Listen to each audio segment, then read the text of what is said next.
Here guys, you can see this. I have shuffled the Rubik cube. I have shuffled the Rubik cube. This you can see this. And guys, you have to follow these two moves to solve this cube within a 2 minutes or 3 minutes. It takes 2 minutes or 3 minutes. 2 minutes or 3 minutes. If you guys follow this video, you will be success mm, to solve your Rubik cube.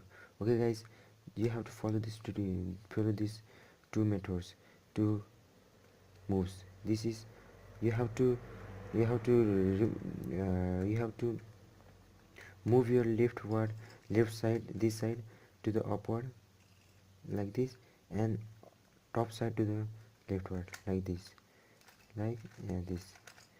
You just have to just have to do this moves until your cube will be solved.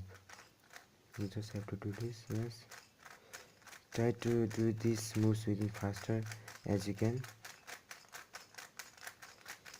Okay guys, I'm gonna show you.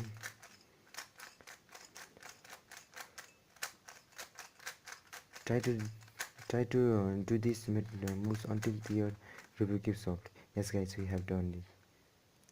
Did you see that? Yes, we have done it. Okay guys, follow this video and follow these two moves. Follow these two moves to get success on your Rubik cube, to solve your Rubik cube within a 2 or 3 minutes. If you guys really enjoy this video, please do subscribe on my channel, and don't forget to smash the likes button. Don't forget to smash the likes button and do subscribe on my channel, so you will be get notified. And you can check many videos from my site also. And guys, have a nice day.